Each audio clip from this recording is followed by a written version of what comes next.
All right, everyone.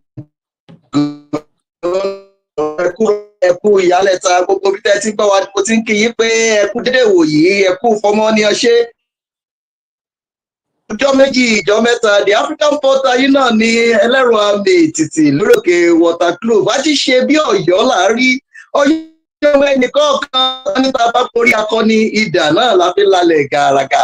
Tá a bá ń sọ̀rọ̀ nípa àwọn ọ̀mọ̀wé ọ̀jọ̀gbọ́n àwọn tó lọ ń gbà fún ọ̀kan lára wọn náà ni bàbá wa tí wọ́n ti jọ́lọ̀ nípè tó sì ti dolóògbé Professor Jelili Omotola. Àwọn náà ni a mọ̀ ṣe àjọrò lórí ìrìn àjò wọn àti àwọn nǹkan wo lẹ́ni mọ̀ nípa wọn.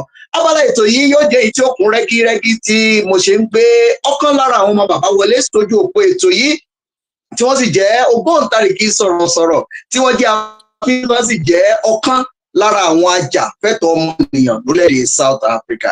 Bàbá wa Adétúnjì Ọmọtọ́lá wọ́n ń bẹ lójú òpó mo kí yín mo nà yín lọ́gbẹ̀ẹ́nu ẹ káàsán. Káàsán ẹ kú iṣẹ́. Ẹ ṣeun bàbá. Ẹ má bínú èdè Yorùbá àti èdè òyìnbó lámọjọmọ yìí pọ̀ lójú òpó ètò yìí mo mọ̀ wípé gbọ́ Yorùbá dáadáa.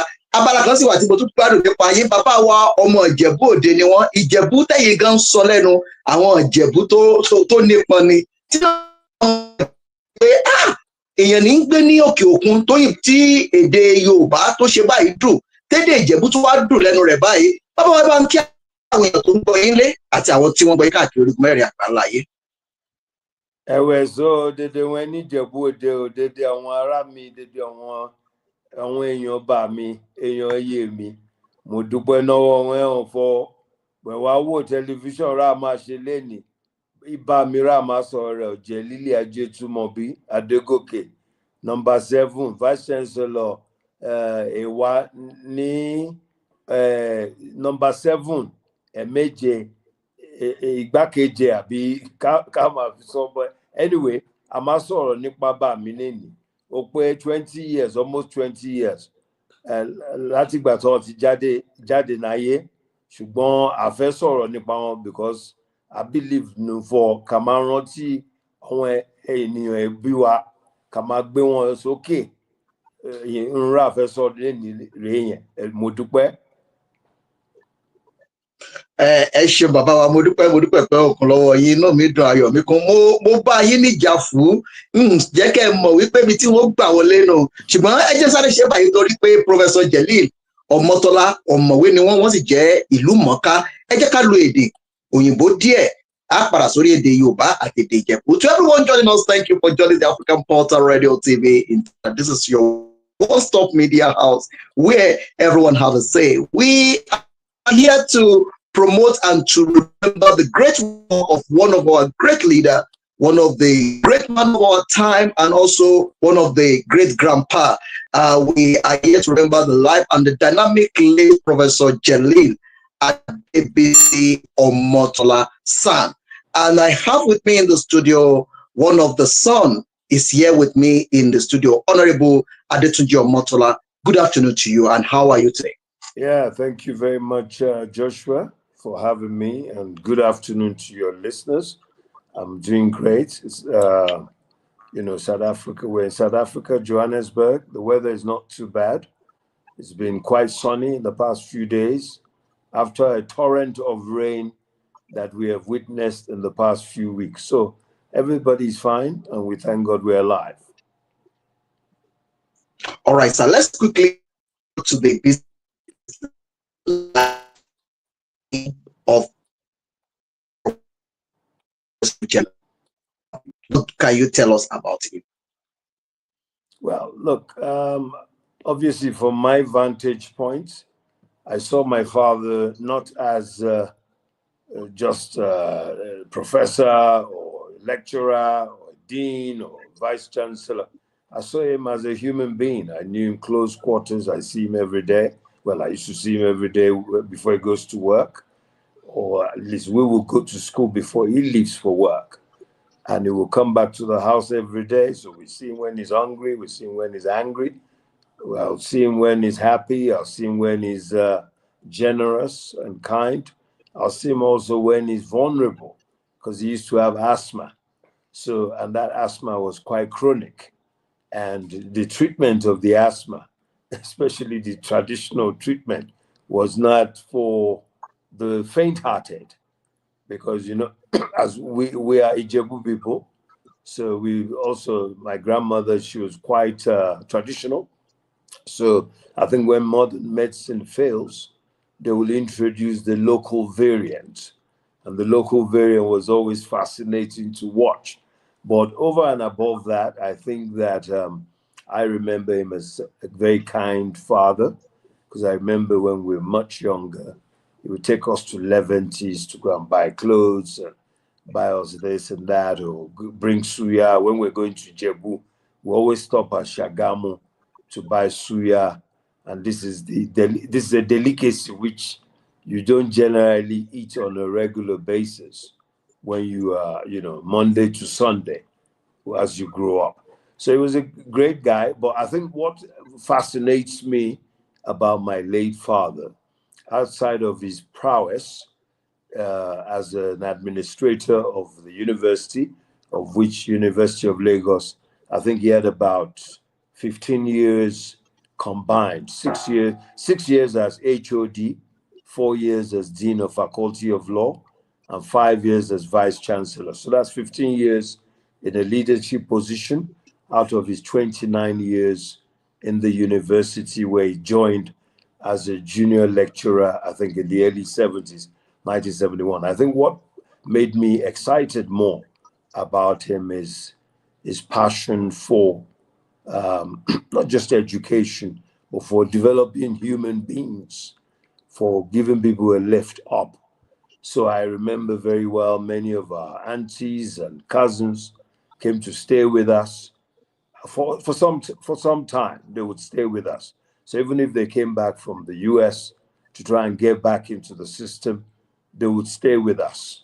So it was almost like our house in Surulere was a conduit. Sure, total amount of people that stayed in that house in Ikate Surulere, you know, from 71 to when we moved in 1984, could not have been less than 30 people, 30. Either a house girl, driver, or an auntie or an uncle, or, you know, somebody related to us. So the house was a mecca, and it was only 5 bedrooms. And so he accommodated a lot of people.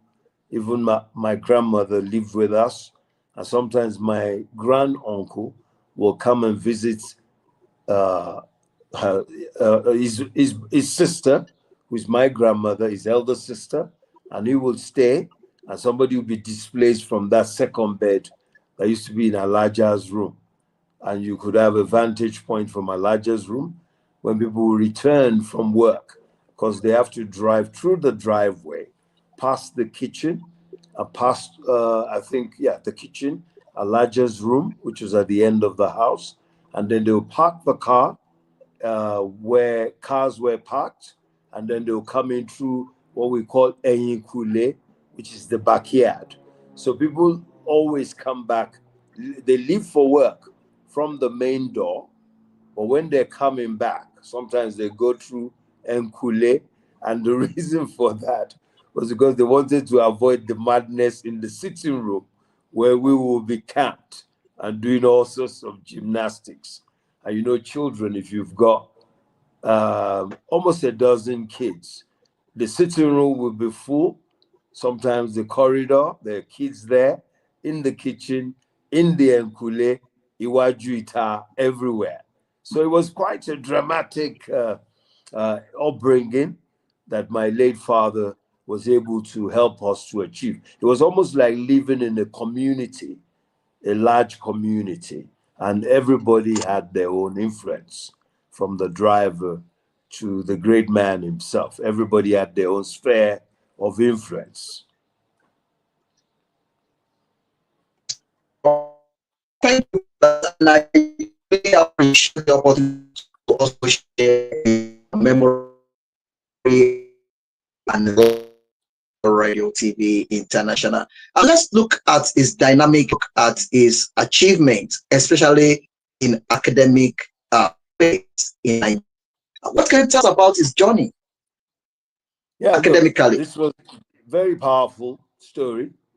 I always try and trace it from his secondary school, because I mean, secondary school in Nigeria, to become president, you only need to have school certificates, a past WAEC. I believe it's still the same story now. So they don't ask you in Nigeria for a degree of any sort to run for the office of president. Now, when you look at my late father, he studied in Ibadan, Ahmadiyya College in Ibadan. So he finished his school cert in 1961, and flying colors. He was health prefect in that school. It was called Senior de Omo, Omo detergent. So it was named after the Omo detergent because it's white. So I said, even today, let me put on a white shirt. I'm also wearing a white singlet. My late father used to wear a lot of white singlets, and he loved white shirts. That was his signature. He wore white everything, white underwear, white singlet, white shirts a lot, white lace, white voile, white jacquard. He loved white. He was a very hygienic, very clean person, and he loved to dress very well. So, so from Ahmadiyya, he went to England in 62, traveled to England, then got admission to University of London. And in 1966, he got 2 prizes, one for English land law, the other one for English criminal law. And that 1966, he was in his mid-20s. He then had 3 of us in London. While he was having kids and, with my mom, he was also pursuing his academic rigor to the fullest. So he went on to do his master's after the BL at the University of London. So in 67, he had enrolled for his master's. And he did the bar exams at the same time. So he was called to the Gray's Inn in 1967. And then he got a scholarship with the Western states, the old Western state of Nigeria. And he used that to pursue his PhD in land law. So he specialized in land law, and that's the qualification. Those are the qualifications that he went to Nigeria, back to Nigeria with, and started his career at the university, where he became a prolific critic of the Land Use Act and also an author of many, many articles published in the London Conveyancer. So if you check in 1974-73, you would have seen his articles published in the London Conveyancer. And then, of course, the Nigerian Quarterly Law Review, many, many, many articles on land law, things like the Land Use Act staggers. He used to criticize the Land Use Act.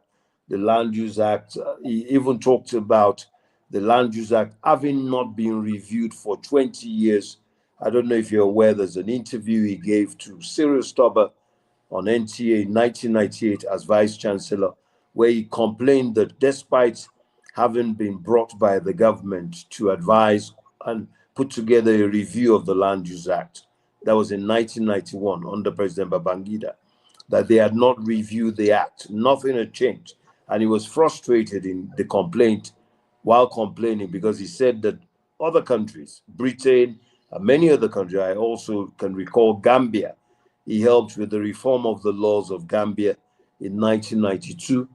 He delivered a paper on land reform in Zimbabwe, a seminal paper 4 days after Mandela was released from jail. My late father was in Harare, next door, delivering a paper on land reform in Zimbabwe, the Nigerian reality, a paper that I've been looking for more than a decade. So his prowess also got him huge recognition in the field of law. Not only was he a member of the Council of Legal Education, which manages the law school, the Nigerian Law School, he also contributed to the review of the Companies and Allied Matters Act. He was also an amicus curiae, a friend of the court, at the Court of Appeal and the Supreme Court in locus classicus cases on land law, like Savannah Bank and Ajilo, or the locus classicus case of Awoju Gbagbe light industries, and Chinukwe. So Jelili Omotola actually created a term in land law called the deemed grant. He created the term deemed grant, that the grant is deemed to have been granted. That was Jelili Omotola's invention. And he published many books on possession of land, essays on the Land Use Act, cases on the Land Use Act. And in 1982, he organized the first ever national workshop on the Land Use Act, which is, it was a very successful workshop that they did at the University of Lagos. That was in 1982, 2 years before he turned professor, a full professor. He had done so much work in the field of land, advising Lagos State. Also, he was also prolific in the area of secured credit transactions. And we as a family published a book a year after his demise. His manuscript was there. So we published the book called Secured Credit Transactions. It's a subject which is taught at master's level, because my old man taught 3 subjects. He taught secured credit at master's level. He then taught land law and conveyancing at the undergraduate level. These are very difficult subjects. In fact, most lawyers are afraid, if you ask any lawyer, that what's the most difficult subject they have to face as students in law school or university, they'll tell you land law and conveyancing. And my father used to have land law and conveyancing for breakfast. He was the expert, he was the leading expert. So that's his legacy, a law teacher, a professor, a senior advocate, the first ever and only lawyer to be Vice Chancellor of the University of Lagos in his 63-year history. Nobody has broken that record. First lawyer. So anybody who comes now will be the second lawyer. And also what's instructive is that some of my late father's colleagues, to show you how powerful, in fact, that cohort of lecturers at the university, because he's not the only one that was that brilliant. So you have people like Yemi Oshibajo, Professor Yemi Oshibajo, who later became Attorney General of Lagos State and rose to become the Vice President of Nigeria under President Buhari. Then you have Professor Amos Agbe Utuama, who I think Professor Utuama's funeral is today in Asaba, in a place outside Asaba called Otujeremi. Now, Professor Utuama was my father's protege in the same faculty. Professor Utuama then my father made Professor Utuama a professor when he became Vice Chancellor. And Professor Utuama then became Attorney General. So 2 professors from the same faculty who were working closely but much junior to my late father became Attorney Generals in the same year that President Bola Tinubu became president in 1999. And what's even instructive is that those professors became governor. Yes. When Tinubu became governor, not president. Tinubu was governor in 1999. Professor Oshibajo became his first Attorney General. His only Attorney General, actually. So that's why they were very close, and he brought him, he positioned him to be Vice President. But also Professor Utuama, whom my father trained, became the first Attorney General of Delta State in the Fourth Republic, but also subsequently became Deputy Governor for 8 years under Emmanuel Eweta Uduaghan. So 16 years he was in Delta State as Attorney General and also as Deputy Governor. So that shows you that Omotola was not only propelling himself, but also the people around him were also being positioned. So a very good teacher and a very good mentor for many of these younger sons or lawyers in Nigeria, across board, across the country. All right, thank you very much. But let's quickly listen to the clip that you mentioned, the interview on the NT. Let's quickly listen to that before we continue. Exigency demanded it. But that exigency endures to today in 20 years. Nobody else. You must be laughing at us yourself when you look at it. That it's only in Nigeria that it can happen like that. You have something like that overnight. However well thought out. And you think 20 years, no other thinking has come in to demand or to warrant a review. I cannot cite any other nation like that. So, there you are. If you put this against the background that you have taken active part in reviewing the land laws of other countries. All over the world, I've been invited. In fact, right now, I've just received a request.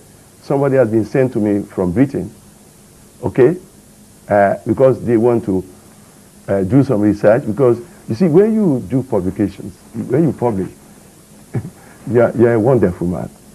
You don't have to bother, because you are writing to the whole world. You don't bother about the local issues anymore. Your writing is found anywhere, and they make use of it and communicate with you, send people to you to come and seek advice, and then you thank God. We have done it for other countries. We try to do it in Nigeria, but we are still waiting. Okay. Well, I'm sure we'll have an interesting evening tonight with Professor Jelili Omotola, Vice Chancellor of the University of Lagos. For the meantime, we shall take a pause here and take some messages. When we return, there'll be more questions, and we'll take your calls for Professor Omotola. Stay with us.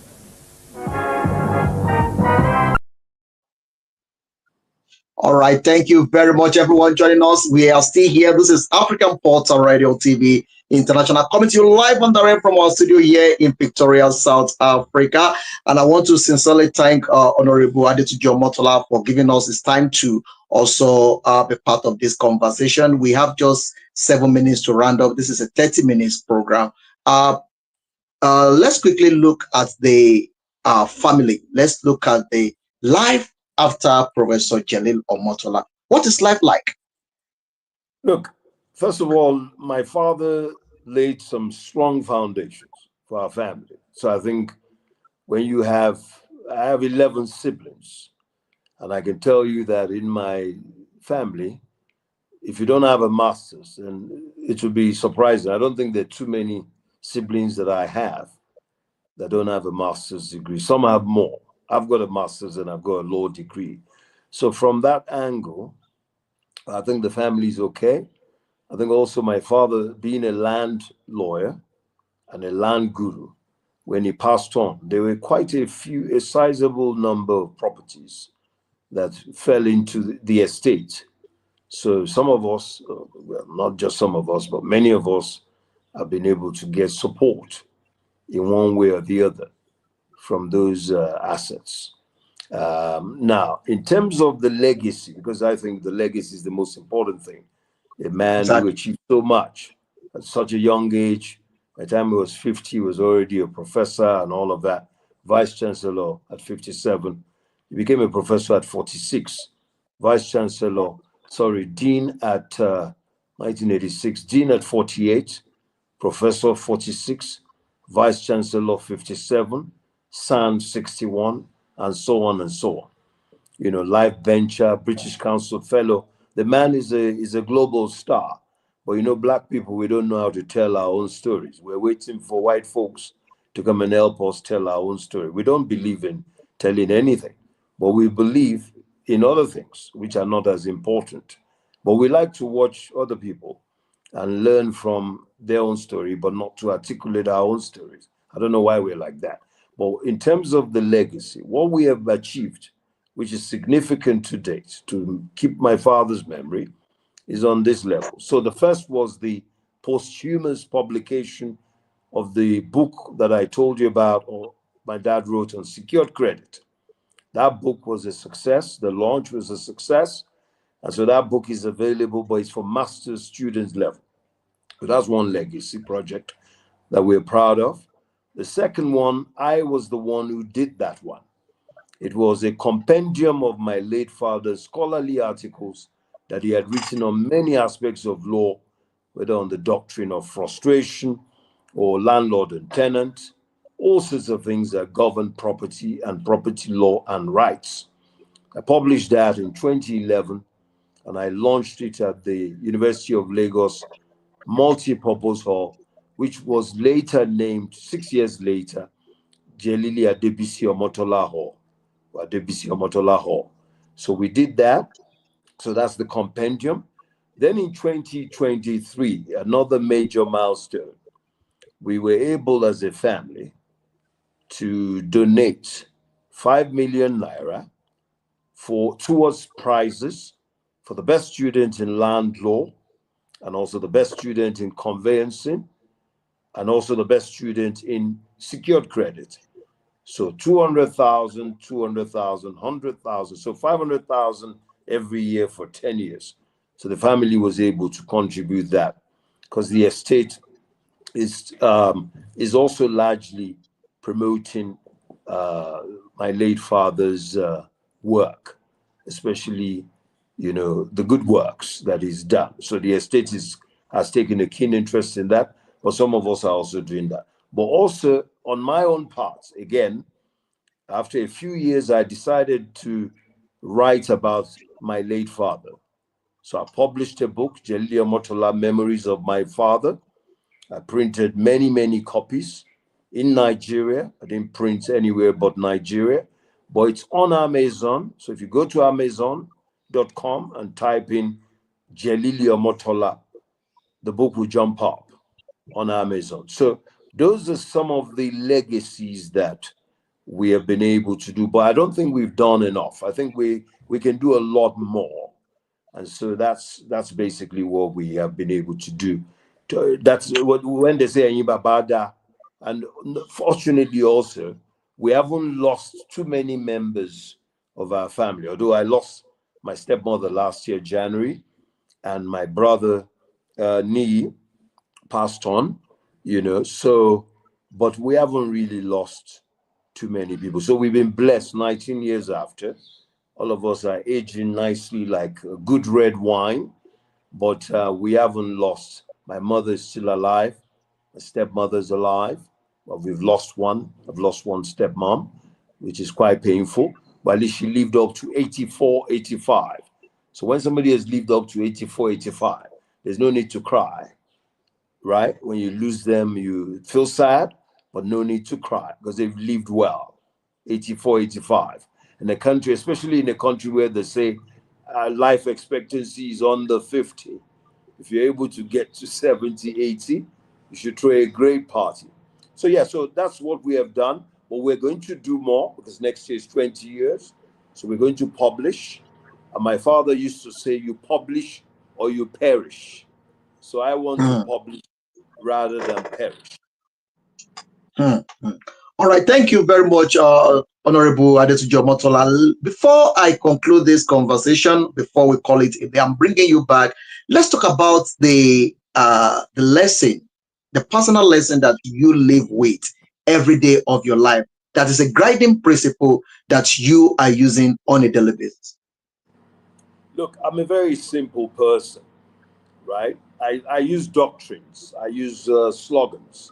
So I came up with a concept. This year I said, push the envelope. Push the envelope for me is very simple.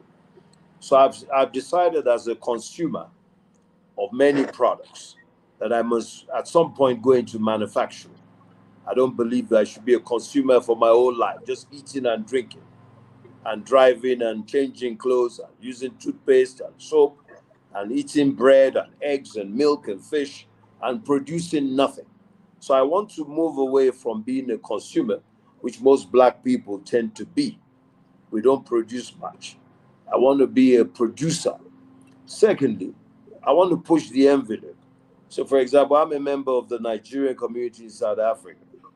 And I've said, Nigerian community in South Africa is like a headless chicken. Why are we headless? We don't have an ambassador for the last 2 years. We don't have any serious Nigerians on television. We don't see any of them. It doesn't matter how successful they are. It doesn't mean anything. We don't see them on any television, any radio station, presenting a show, not just to come and be interviewed randomly, but to have a show. Because if you have 63 million South Africans, surely there should be at least one Nigerian on a show, on television or radio, mainstream, SABC, ENCA, newsroom, not some fringe thing. So, but also I believe that another area where I think I'm going to show more courage is to challenge our women. Nigerian women are in hiding in South Africa. They've sworn that they will be hiding. Some say it's because of their husband. Some say it's because of their work, or they have too many kids, or they're too busy doing a PhD or LLB or a JSC or SOB.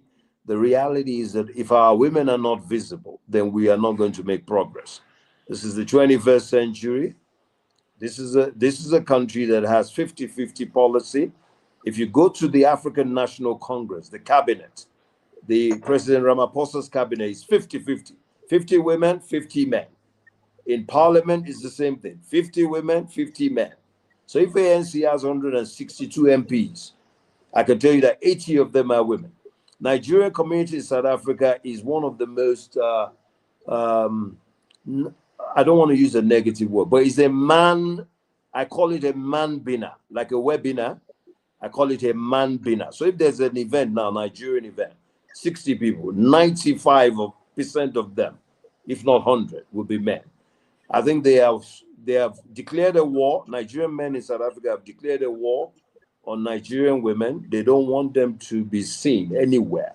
And where they see it fit, deem it fit to give them a role, they'll give them stupid roles like women leader, treasurer, or some deputy secretary, some stupid, nonsensical role that even their own children will say they're not interested in being a treasurer in an organization that doesn't have any money, or women leader, when only a woman can be a woman leader. So I believe we must push the envelope this year. Nigerians in South Africa must stop being poor cousins of their brothers and sisters in Canada, in the UK, in Austria. We are even more advantaged than Nigerians outside. Why? Because we're in Africa, and we're in the best country in Africa. So Nigerians who are abroad, if they want to move to South Africa, they must call me. I'll help them to relocate to Africa, because Africa is home, and Africa is where the opportunities are, and the richest black man in the world is based in Africa. That's an advertisement that we're going to charge you for. All right. Thank you very much, everyone. This conversation is all about bringing the reality into the space and also bringing the life of the late Professor Jelili Adebisi Omotola back to the reality. We celebrate his birthday a few days ago. He was born in on 20, if I'm correct. Is that correct? Yeah, 20 yes. of April. And we are still in April. So before the April runs out, I was actually thinking that April of this time is going to be 31. But unfortunately, it's just 30. So today is the last day of the month of April. So we are putting on the spotlight and celebrating the great Mahiti Balaye. Adúpẹ́ fún ọwọ́ yín pé ń wò wá ẹ̀ gbọ́ wá ẹ̀ sì ń tẹ̀lé wa. Aṣọ́dúpẹ́ lọ́wọ́ àlejò wa náà pẹ̀lú tí ọjọ́ ọ̀kan lára àwọn ògbóǹtarìgì àti ẹni tó gbóhùn tó sì gbóòótọ́ tó dáńtọ́ tó sì gbóhùn ní àárín àwọn ọmọ Nàìjíríà lórílẹ̀‐èdè South Africa. Èyí tá à ń ṣe lónìí náà láti ṣèrántí bàbá wa ọ̀jọ̀gbọ́n Jelili Adebisi Omotola tí wọ́n ti jọ́lọ̀ nípè. Iṣẹ́ wọn àti àwọn rere tó ti ṣe ó ń tẹ̀lé wọn lẹ́yìn. Wọ́n jẹ́ ọ̀gá àgbà àti nílé ẹ̀kọ́ gíga ti yunifásítì ti ìlú Èkó nígbà ayé wọn. Wọ́n sì jẹ́ ọ̀kan lára àwọn ènìyàn tó ń jẹ́ abẹnugan tó sì jẹ́ àwọn tó ń jà fún ẹ̀tọ́ ọmọnìyàn tó sì tún kọ ọ̀pọ̀lọpọ̀ ìwé pàápàá nípa ọ̀rọ̀ ilẹ̀ níní àti báwo la ṣe ń gba ilẹ̀, báwo la ṣe ń ní ilẹ̀, báwo ni ilẹ̀ gan ṣe pàtàkì sí. Èyí jẹ́ nǹkan tí bàbá wa jẹ́ ọ̀jọ̀gbọ́n lé lórí tí wọ́n sì ní ìmọ̀ tó pé tó sì kún rẹ́gírẹ́gí. Bàbá wa jẹ́ òmòye tí Ọlọ́run sì fún nímọ̀. Tá a bá ń sọ̀rọ̀ nípa àwọn tí wọ́n ní ìmọ̀ àtinúdá, tí bàbá wa jẹ́ ọ̀kan nínú wọn. Èyí sì jẹ́ èyí tó dùn mọ́ wa nínú. Òun náà ló jẹ́ ká gbọ́n wá sójú òpó ètò yìí. Níbi ọjọ́ mélòó sẹ́yìn, 20 oṣù yìí náà ni ọjọ́ ìbí wọn. A sì wá ṣe wípé kó tó di oṣù kẹrin ó lọ pé ká kí wọn kú ọjọ́ ìbí. Bàbá lè má sí láyé mọ́, ṣùgbọ́n iṣẹ́ rere wọn ó ń tọ̀ wọ́n lẹ́yìn. Ọ̀pọ̀lọpọ̀ ènìyàn náà ni bàbá ti ràn lọ́wọ́. Ọ̀pọ̀lọpọ̀ èèyàn ló ti jẹ́ èèyàn lónìí nípasẹ̀ bàbá. Ọmọ wọn sì ń jẹ́ ká mọ̀ wípé ẹbí, ará àti ìyè kan wọ́n sì wà papọ̀ o. Kò síjà, kò sógun, kò sọ́tẹ̀. Ìdílé yìí ń tẹ̀síwájú, ọ̀pọ̀lọpọ̀ ìtẹ̀síwájú ló sì ti bá ìdílé yìí. Ẹ máa rí Ọmọ́tọ́lá lọ́tún, Ọmọ́tọ́lá lósì. Ọ̀pọ̀lọpọ̀ nǹkan náà ni wọ́n ti gbé ṣe tí inú tiwa náà sì ń dùn, tá a sì ń dúpẹ́ lọ́wọ́ Ọlọ́run lórí ayé wọn. Ká tó wá máa dágbére kúrò lójú òpó ètò yìí láàrin ìṣẹ́jú kan tó kù tí mo ní, mo fẹ́ kí bàbá wa tí ó jẹ́ ọmọ bàbá wa Professor Jelili, ọ̀jọ̀gbọ́n Jelili Adebisi Omotola, bàbá wa Adétúnjí Omotola pé kí wọ́n jọ kán bá wa gba àwọn ọmọ Nàìjíríà pàápàá nípa awuyewuye èyí tí ń lọ nípa ọmọ Nàìjíríà tí àwọn kan gbé lọ tí a mọ̀ bó ṣe jẹ́ tí ẹ̀ mọ̀ bí tó wà wọn mọ̀ bóyá ọ̀tún ló wà ní o bóyá wà láyé bóyá kò sí láyé mọ́ kí wọ́n bá wa gba ìjọba orílẹ̀-èdè South Africa kan bá wa gbà á wọ́n ní ìyànjú pé kí wọ́n jọ kan bá wa wá ọmọ wa ta o ọmọ ẹni kú ó sàn ju ọmọ ẹni nù lọ ó ní Yorùbá wí bàbá tó bá wù yín ẹ lè sọ ní Yorùbá tó bá sì wù yín ẹ lè sọ léèbó ó kù sọ́wọ́ yín. Look, nǹkan tí mi fẹ́ sọ àkọ́sọ Yorùbá a lè wá ń lò nílùú ká má mọ̀ra wa ká má mọ irú iṣẹ́ tá a gbà because okay téèyàn tó bá sọ pé èèyàn kan ṣẹ̀ ọlọ́pàá dẹ̀ mọ ẹni náà wọ́n ṣàbẹ̀wò pé kí ló ṣe àbí kí lẹni náà ṣe so tó bá ní èèyàn kan sọnù pé wọ́n dẹ̀ mọ ẹni tó wá gbé wọ́n dẹ̀ mọ ibi tẹ́ni náà ti wá kò nídìí káwọn èèyàn máa ṣe wàhálà jù ẹni náà lọ máa fún ní pressure tó máa sọ bí tí ẹni náà wà because a lè sọ pé àmọ́ nǹkan tó ṣẹlẹ̀ náà wọ́n ní èèyàn báyìí ló lọ síbi báyìí nítorí pé ó dẹ̀ lọ síbi báyìí nǹkan báyìí dẹ̀ ṣẹlẹ̀ sí àwọn èèyàn báyìí àwọn èèyàn báyìí yẹn ṣebí èèyàn kan ló sọnù ní àwọn èèyàn méje tán ni wọ́n nà ànàfẹ́ kú wọ́n dẹ̀ gbé kan pamọ́ ara àárín àwọn tí wọ́n lọ́bẹ̀ yẹn náà lè àwọn èèyàn máa focus lé ṣe rí nǹkan tó ń ṣe wá nílùú yìí mo dẹ̀ ti sọ wọn kìíní tipẹ́ àwọn èèyàn wa ò dẹ̀ fẹ́ gbọ́ tí bá sọ fún yín pé mo lọ sí embassy wa ní ìgbà tí xenophobic attack ṣẹlẹ̀ ní 2019 yẹn lẹ́yìn tó ti gbé àwọn èèyàn lọ́lé 601 ọgọ́rùn-ún mẹ́fà kọ́ nìyẹn ènìyàn ọgọ́rùn-ún lọ́nà mẹ́fà ọgọ́rùn-ún mẹ́fà ó lé kan wọ́n kó àwọn èèyàn wa lọ sí Nàìjíríà náà ìgbà tó kó wọn lọ ara àwọn nǹkan tó àwọn South Africa ń complain gbà yẹn ni pé àwọn èèyàn wa máa ṣí business wọn níwèé mo dẹ̀ pé òkè mo lọ sí embassy mo lọ bá head of investment pé káwọ́ abá ṣe máa lọ sáàárín àwọn èèyàn wa tó ń ṣe business káàkiri àtàwọn tó wà nínú mall àtàwọn tó wà lórí títì àtàwọn tó wà lẹ́gbẹ̀ẹ́ ká wò pé ṣé wọ́n ní ìwé 2 ṣé wọ́n sanwó orí tó bá ń ṣòwò ṣé wọ́n sanwó owó orí lórí business yẹn tax wọn ò yà sí díẹ̀ náà báwo ni a ṣe máa wà ń lù yìí kí nǹkan ṣẹlẹ̀ bẹ́ẹ̀ yẹn ká má rí ẹni big media coverage ká má rí ẹni pé àwọn èèyàn ti táàgì President Ramaphosa wọ́n ti táàgì Senzom Chunu lórí Twitter wọ́n ti táàgì Julius Malema wọ́n ti táàgì Getty Mackenzie wọ́n ti táàgì Emma Mashaba wọ́n ti táàgì káàkiri wọ́n ti ṣe press conference lọ ra bídún tó yẹ pé gbogbo tẹlifíṣàn ló máa gbé bí àwọn ọlọ́pàá tó sọnù ní ẹnu ọjọ́ mẹ́ta tó ti rókù wọn sìn after 1 week wọ́n ti rókù wọn kò inú wọn anybody ò dùn bọ̀ wọ́n ti rókù wọn family ní àwọn máa ní closure so tí community ò bá serious a kàn máa ṣe bí ẹ tí ò lọ school ni because a ti mọ̀ pé ìlú yìí àwọn èèyàn wa kò ṣe gbogbo wọn lára wọn mọ́ a dẹ̀ ti mọ̀ pé lẹ́ẹ̀kọ̀ọ̀kan irú àwọn kìíní báyìí máa wáyé but ó dà pé àti ẹ̀ ní strategy kankan a kàn máa sáré máa rush káàkiri everybody ló máa sọ̀rọ̀ àwọn èèyàn máa pariwo bọ̀ láàrin ara wa mo dẹ̀ rántí kan tí woman òyìnbó kan sọ Diana Games lórúkọ ẹ̀ ó wà ní chamber ó sọ fún mi pé Túnjí kí ló ń yọrọ ẹ lẹ́nu fún community yín olódo nìyí àárín ara yín lẹ ti ń pariwo so òun náà ni mo dẹ̀ fẹ́ sọ kí ní nǹkan èèyàn gbọ́ even Nàìjíríà àwọn Àbíkẹ́ Dábírí àwọn Gbàjàbíàmílà Sanwó-Olú gbogbo wọn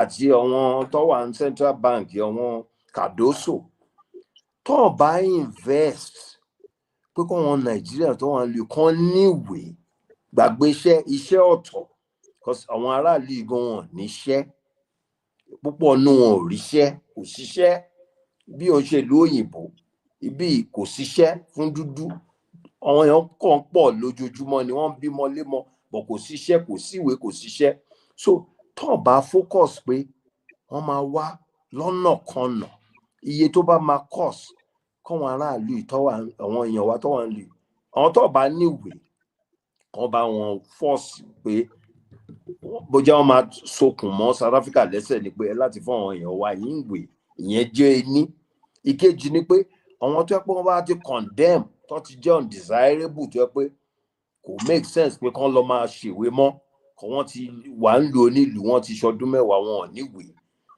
government àti state àti federal wọ́n láti jókòó pé a lè lọ́wọ́n èèyàn wa nílùú onílùú kọ́ máa léfò lórí títì kọ́ máa wà vulnerable tí ìgbà tí mo wo fídíò lórí ọ̀rọ̀ máyì mo fẹ́ bú sẹ́kún àwọn èèyàn kan pariwo ń bẹ̀ wọ́n ń sọ èdè wa ìkànnà àwọn èdè wa lọ́ fi ń sọ̀rọ̀ mo pé fídíò tó ń yà gan kò easy láti wò because bó ṣe fíìmù ẹ̀ kò dọ́gba àwọn èèyàn pariwo ń bẹ̀ mo rò pé ṣé irú íméjì la fẹ́ sẹ́ǹdì lọ sí even nílé tó bá ń rí irú fídíò yìí nílé báwo lọ́ ṣe máa wò wá ń bì even tó yẹ pé bá ṣe ń wùwà ní ẹ̀ ń bí kò yẹ kó máa rìkọ́ọ̀dì ẹ̀ kó máa jù sórí afẹ́fẹ́ because àwọn èèyàn máa rò pé jàǹdùkú lọ́wọ́n tó ń sọ̀rọ̀ ẹ̀ ni ṣó ti yé yín sìn.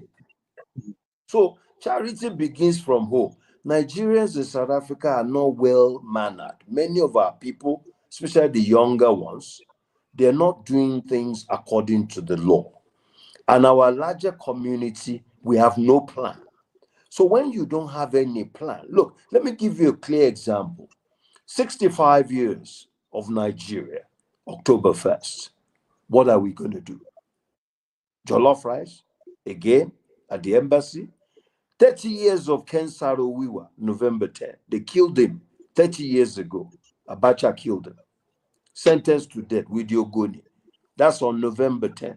Remember last year it was Jollof War we were doing on that day. This year, we're not going to do Jollof War on that day, but that day is coming. 30 years. What are we planning to do? When Saro-Wiwa's 30 years memorial comes, where are we going to be? Who are we going to be talking to? A people cannot exist without a plan. A people cannot exist without protocol. We don't have protocols. Our community, there's no hierarchy. Even those who are in hierarchy are not well respected, because when you are in hierarchy and your people are suffering, and when there's a problem, you have to start rushing to Nigeria or going to the mission. After almost 40 years of Nigerian community being in this country, when something happens to us, we're rushing around to the mission. We're rushing around to the Chancellor. We're rushing around to... We should be focused on solving the problem within our community, with our resources, and making sure that we use the full force of social media and mass media to highlight the challenges that we're facing as a people. You understand? You know, I'll finish off with this example. I always say to people, so long as Nigeria or Africa, we are celebrating African Footballer of the Year or Nigerian Super Eagles, and most of the players are playing for Fenerbahce, Galatasaray, Arsenal, Ipswich, and so on, our football will never develop in Africa.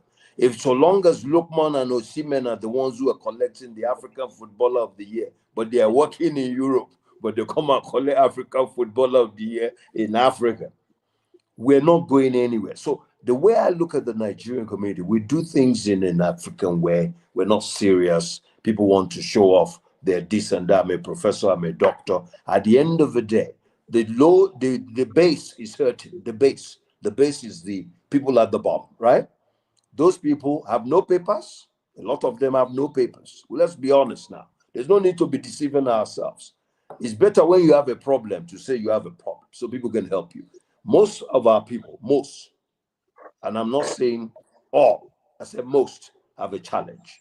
It's either they've lodged their application and they don't know when it's going to come out, or their passport has expired and they can't even afford to renew it because they're now asking them for national identity. They have to do national identity before they do the passport, then apply for their permit. So our situation is compounded heavily by our immigration challenge on the one hand, the fact that some of our people are also doing crime on the other, and the third part is our tribalistic and male chauvinistic society in this country, where the men are the ones you see, whether it's Nusa, whether it's Nekasa, whether it's PDP, whether it's APC, whether it's Egbe Omo Yoruba, whether it's whatever, Yoruba Nation, the people that are leading all these organizations, that are the PRO, the chairman, the president, the patron, they're all men.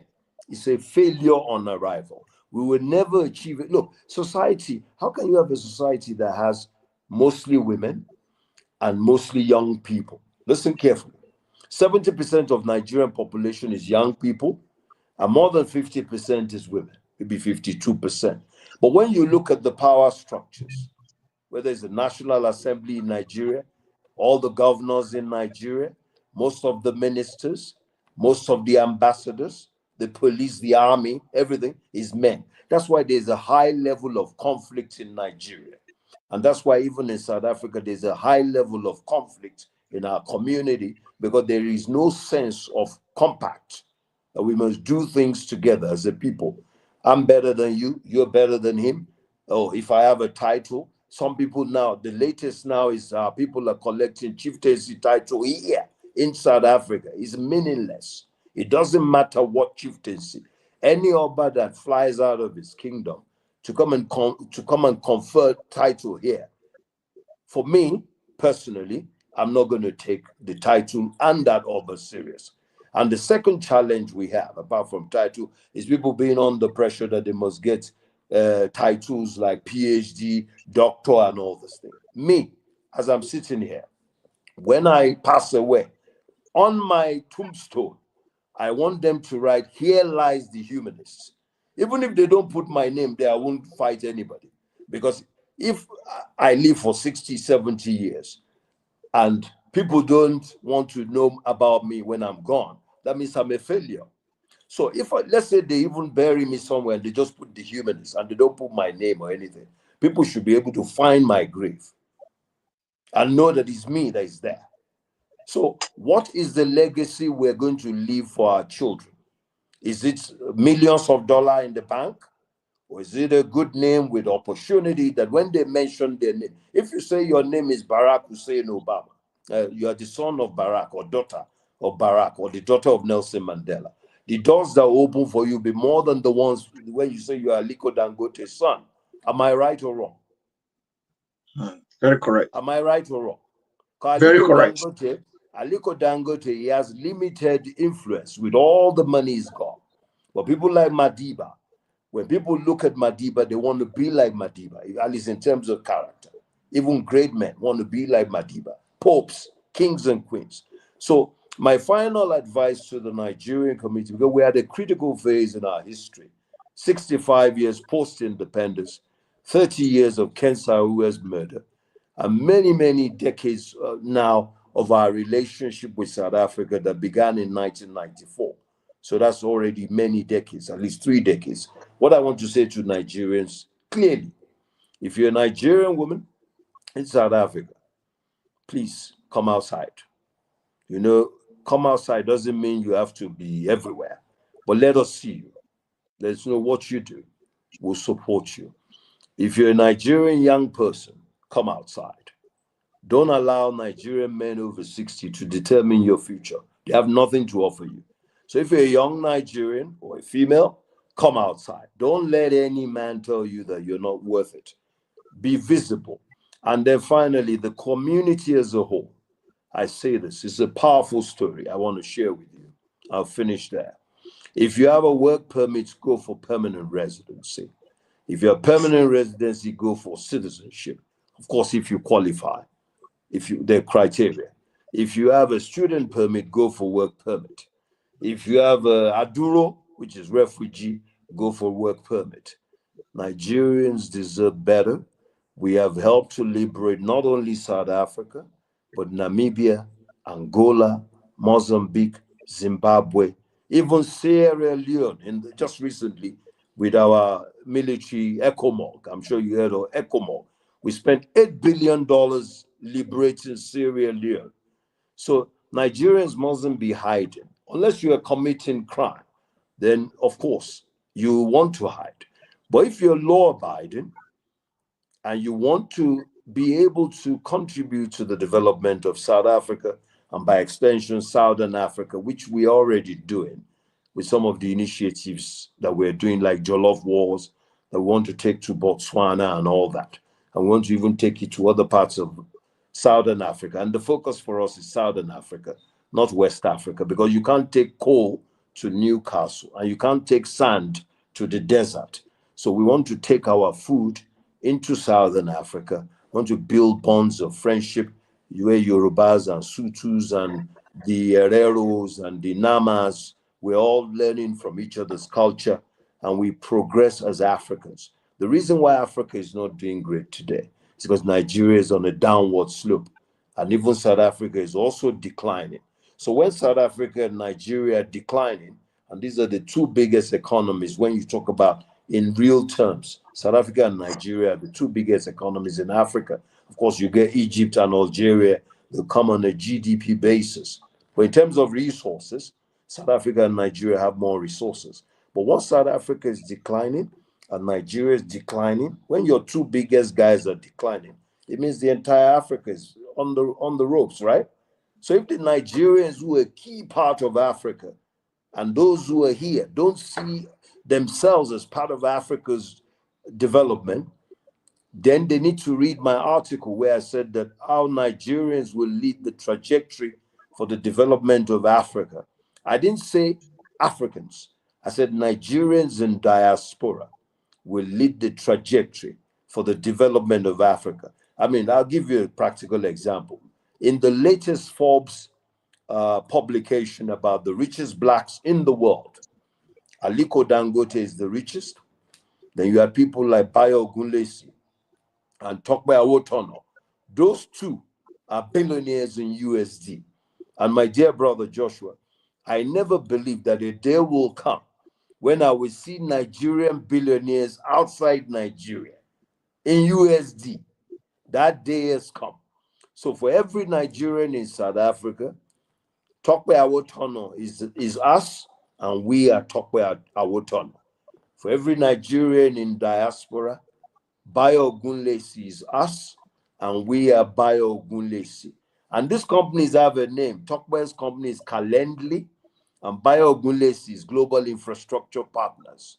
These are two gentlemen from western part of Nigeria who are showing us the way. They're even richer than Jay-Z, and I think they're about as rich as Michael Jordan. $2.5 billion is where those guys are sitting. So my message to Nigerians in South Africa, women and young people, the men should relax a little. They've had so much oxygen. They have not been able to use it for development of our people. So my message is focus on your immigration, focus on the economy, and start learning a South African language. Is the fastest way to integrate. Some people will tell you, oh, if you marry a South African, you integrate. No, that's not integration. That is natural. It will happen. Relationships. But it doesn't mean because you're married to a South African that you're integrated. In fact, some people don't even get married and they're more integrated than those who are married. So, for example, those who go through the penal system. So I've met a couple of people who say, I learned COSA when I was in the prison.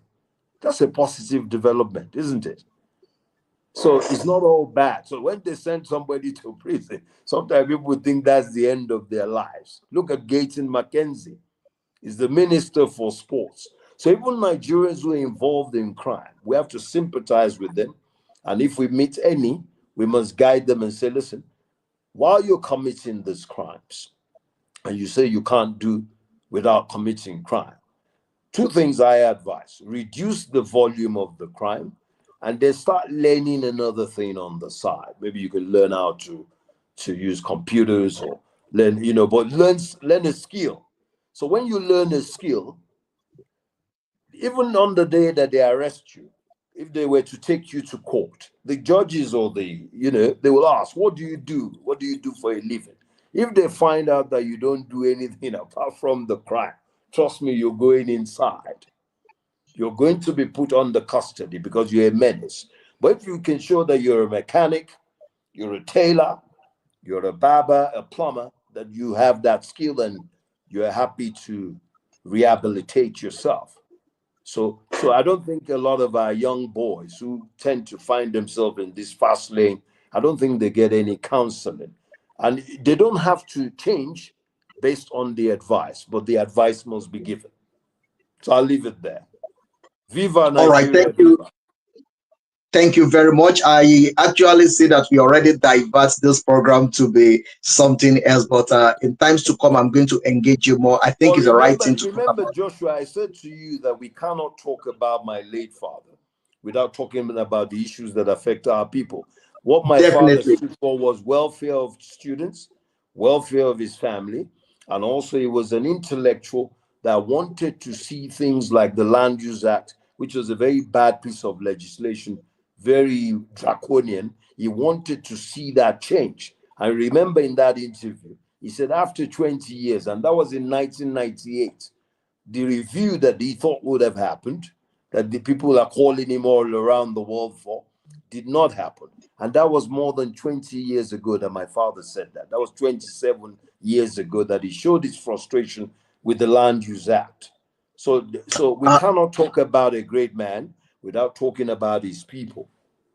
What you just display now is just part of his legacy. So he's still living in you, and we can see Professor Jelili Omotola inside you. And that is one thing that I believe, and that is one thing that I know that we need to portray. We need to find peace within our community.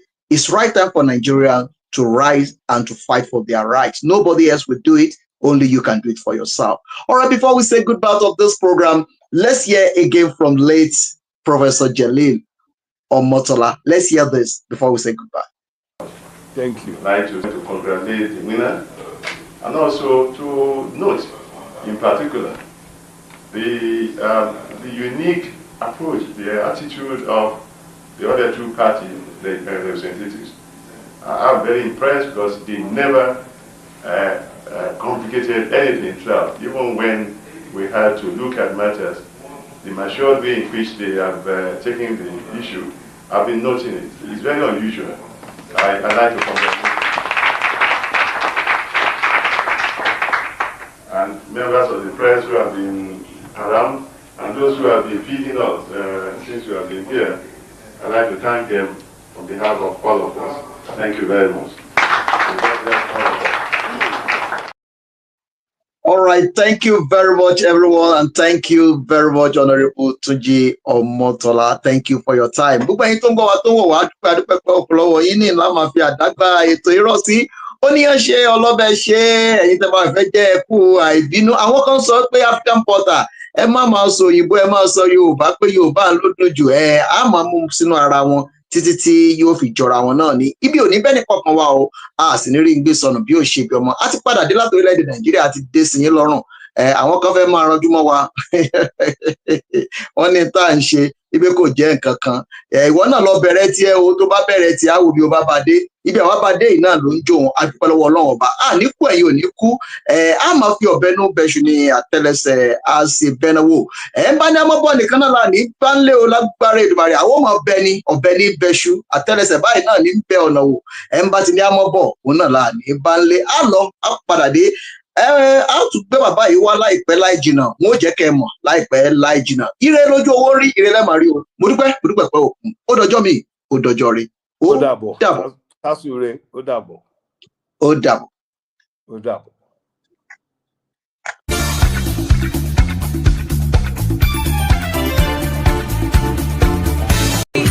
Baby boo, we can be like one and two. It's just me and you. I've been dinner for two. Oh hey, baby boo, we can be like one and two. We got to be starting something. We got to be starting.